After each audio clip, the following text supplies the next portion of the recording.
Halo semuanya, ketemu lagi dengan saya Denny Uban Gunawan. Dan kali ini saya akan membahas tentang bubut puli atau derajat kemiringan ini ya. Tapi sebelumnya, simak dulu intro berikut ini.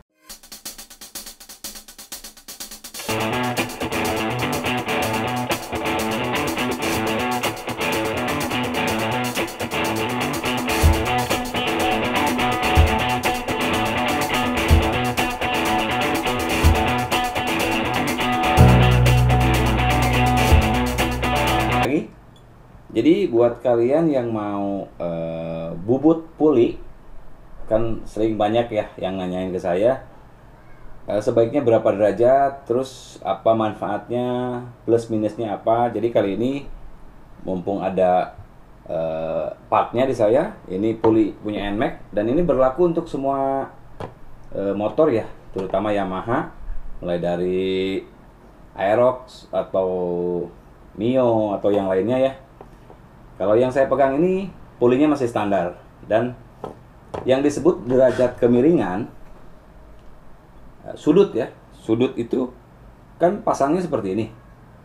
Nah, ini V-bel itu nanti dia ada di sini seperti ini. Jadi yang dibubut itu ini kiri kanan. Ini saya jawab pertanyaan ya. Yang dibubut sebelah atau dua-duanya. Nah, ini yang dibubut itu kiri kanan.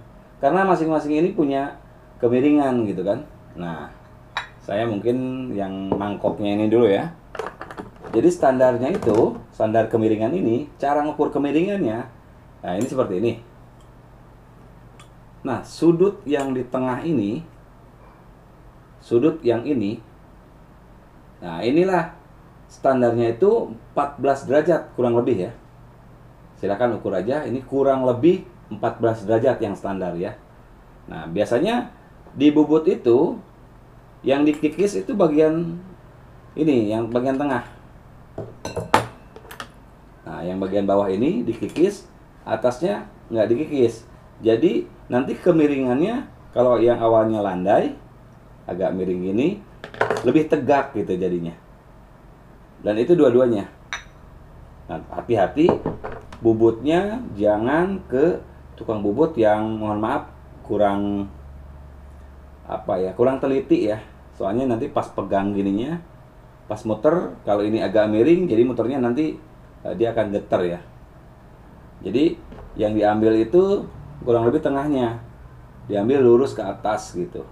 Yang tadinya 14 derajat, biasanya kisarannya itu tergantung power mesinnya. Semakin power mesinnya besar, mungkin bisa lebih kecil ya. Misalkan kalau saya sih sarankan nggak boleh di bawah 13,5 derajat. 13,5 derajat itu kalau untuk mesin motor standar terlalu berat kalau menurut saya.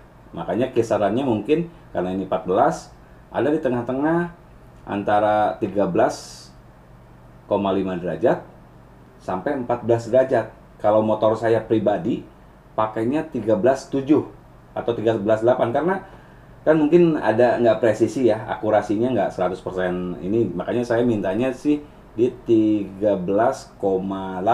Mungkin jadinya kadang-kadang kan tukang bubut lebih, misalkan jadi 13,7 gitu, daripada kita minta maksimal di 13 kecuali yang memang tukang bubut udah ahli banget ya. Karena di beberapa daerah jarang sekali tukang bubut khusus motor, biasanya industri gitu. Kalau tukang bubut khusus motor itu lebih bagus ya, apalagi tukang bubutnya yang memang sering modifikasi untuk part-part motor ya. Jadi seperti itu. Jadi yang dibubut itu, kalau ini bagian mangkoknya ya, rumah roller. Nah, ini bagian kipasnya. Ini juga sama. Nah, yang dibubut ini bagian tengahnya. Jadi nanti tengahnya tuh makin rapat gitu. Nah, makin sempit gitu. Makin curam ya. Kenapa seperti itu? Jadi supaya pada saat putaran tinggi itu nah, ini bisa dilihat ya. Buat apa sih dibubut? Nah, seperti ini. Ini oke, yang ini aja. Karena yang ini itu ukurannya lebih kecil daripada yang luar ya. Nah ini seperti ini, saya ukur dulu. Ini kurang lebih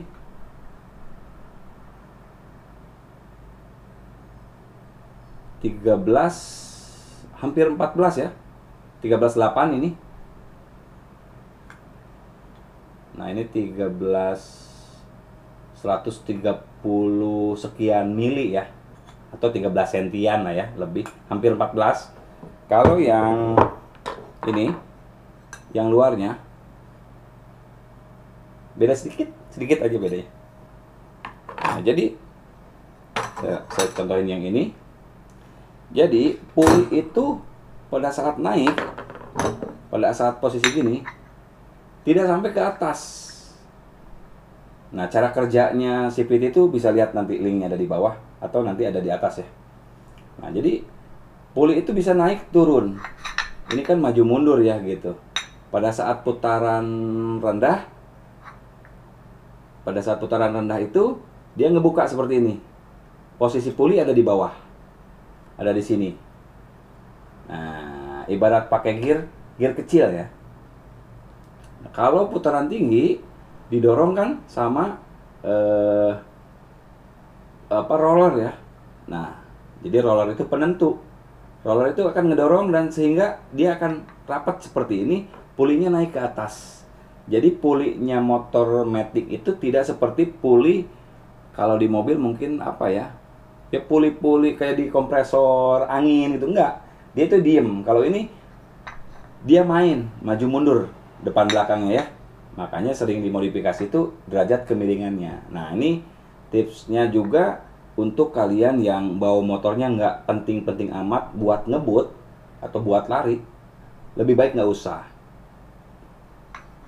Untuk yang sering suka lari gitu boleh lah. Dan jangan ngomongin awet atau enggak, irit atau enggak ya kalau untuk urusan tenaga. Jadi kalau mau agak susah juga, tenaganya pengen gede tapi pengen irit, pengen awet, ya memang itulah PR-nya gitu kan. Biasanya sedikit dikorbankan gitu ya. Nah, plus minusnya apa?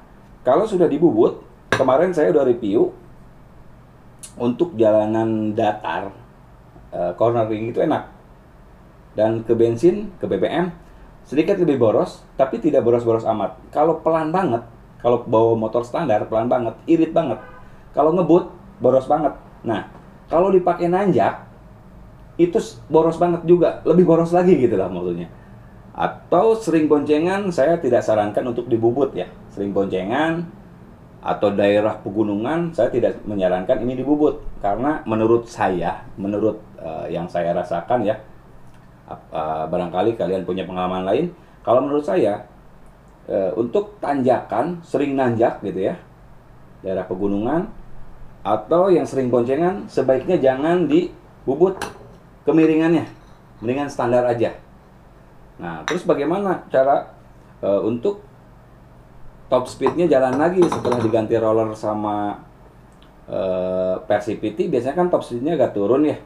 Nah, lebih baik ganti Persipiti, ganti roller, sama coak aja seperti ini. Coak jalur roller, jadi tanpa bubut. Kalau udah dibubut, itu karakternya udah agak beda ya. Dan penyuka motor kenceng, ya dia suka karena dia nggak ngomongin masalah irit atau awet ya. Kalau untuk kerusakan sih nggak berakibat cepat rusak sih, nggak. Paling juga ke part lain, artinya umurnya lebih pendek sih sebenarnya. Cuman nggak terlalu signifikan ngerusak gitu, nggak.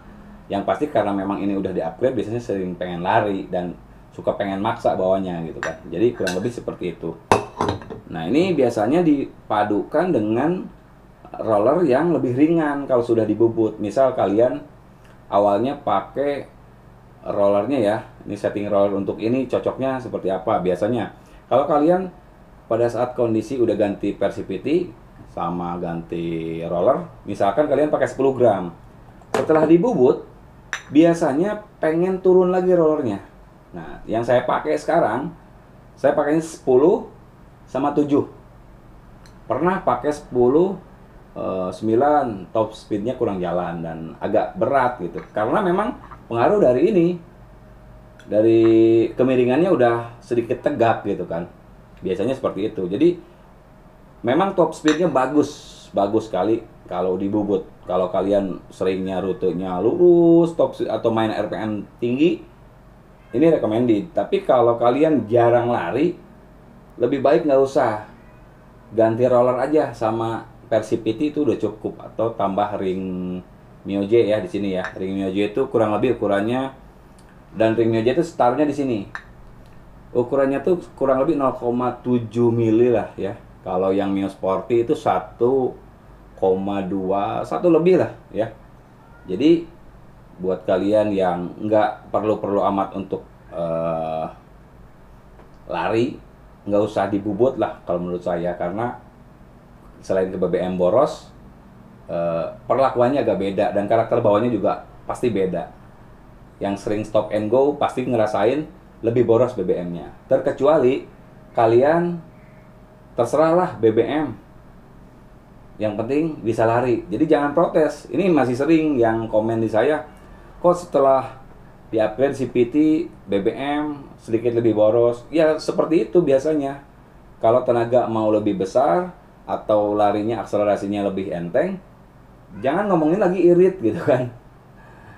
Tapi seboros-borosnya motor 4 tak akan lebih boros motor 2 tak. Paling beda-beda tipis lah ukurannya, ukuran beberapa sendok lah. Motor saya pakai di Bubut ini masih di dalam kota yang jaraknya nggak sampai, saya reading itu nggak sampai 5 kilo, 5 kilo berhenti, 5 kilo berhenti, itu 133 BBM-nya ya, karena di NMAX tuh ada ya. Ini berlaku untuk semua jenis motor matic ya, mau itu Yamaha, Honda atau Suzuki. Prinsipnya sama seperti itu. Jadi jangan terlalu dibikin sudutnya, jangan terlalu dibikin tegak ya, karena tenaga motornya belum tentu kuat gitu kan. Karena dengan tegaknya kemiringan puli ini, dia memaksa mesin berusaha untuk narik roda belakang gitu kan. Jadi kurang lebih mungkin seperti itu. Next saya akan tambahin lagi. Terima kasih udah nonton and bye bye.